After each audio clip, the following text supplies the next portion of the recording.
jeunesse et auteur de romans d'époque et je vous invite chez moi sous mon pommier. L'écriture est arrivée dans ma vie assez tôt. Mes parents ont décidé d'aller s'installer en Afrique.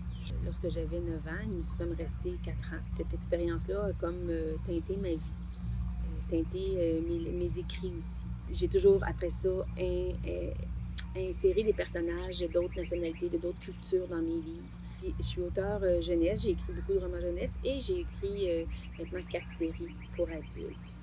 L'idée a commencé parce que j'allais dans un village dans les Hautes-Laurentides où il y avait des enfants, maintenant des adultes de 75-80, qui avaient fait la promesse à leur mère de ne jamais se marier et de ne jamais avoir d'enfants.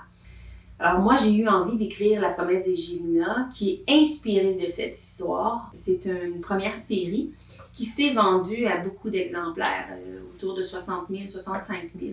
J'étais très flattée, très contente de voir que mes histoires étaient si bien reçues. Par contre, ça crée une espèce d'attente, ce qui fait que ma deuxième série, j'avais beaucoup d'inquiétudes en me disant, parce que c'était une série un peu différente qui se passe en 1980 sur l'île verte.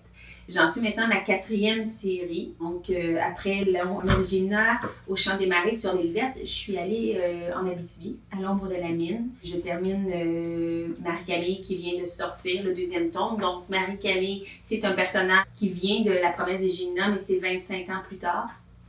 Je boucle avec l'histoire de Marie-Camille, vraiment c'est fini. Je ne parlerai plus des Gélinas.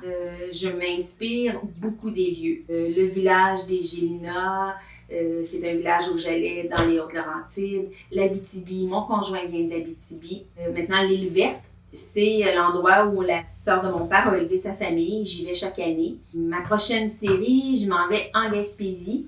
Je suis allée en vacances l'année dernière. Les lieux sont tellement magnifiques que j'avais pas le choix de situer ma prochaine histoire à cet endroit. Je me suis imprégnée de toutes ces images extraordinaires de cette région du Québec. Et pourquoi du roman d'époque?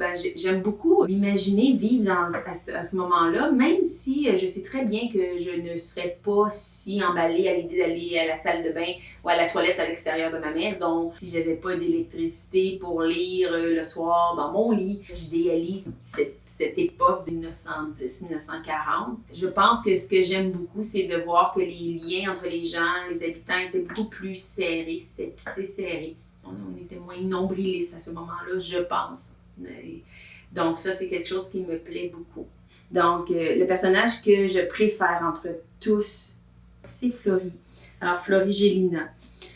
Florie, c'est un personnage que les lecteurs, les lectrices, au départ, n'aimaient pas du tout. Même que certains m'écrivaient pour me dire qu'il fallait que je la fasse soigner, folle, était malade.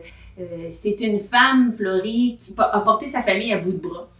C'est elle qui était la plus vieille quand elle a fait la promesse à sa mère de jamais se marier, de jamais avoir d'enfants, ce qui fait qu'elle est comme la gardienne de cette promesse-là auprès de sa fratrie. Mais je pense que j'ai réussi avec le tome qui lui appartient, à faire un personnage qui, malgré sa dureté, malgré son caractère, on voit un peu la tendresse qu'elle a, l'amour qu'elle a pour ses frères et sœurs. C'est sûr que Marie-Camille, de ma nouvelle série, elle me touche par ses difficultés, par le fait qu'elle vit elle choisit un métier non traditionnel pour une femme. Et moi, j'aurais été peut-être de ce genre-là, d'essayer de défoncer des barrières. Donc, ce sont les personnages que j'aime le plus, mais évidemment, on s'attache à tous nos personnages quand on écrit. C'est fini avec l'histoire de Marie-Camille, je boucle tout ça, c'est comme un deuil quand même de dire cette famille-là, je ne la referai plus jamais vivre. Il faut que j'apprenne à la laisser aller. Je vous dis, c'est comme des enfants. Alors, les enfants, on apprend à les laisser aller. Les personnages et les histoires, on apprend à les laisser aller aussi. Je vous souhaite un bel été et laissez-vous charmer par les auteurs québécois.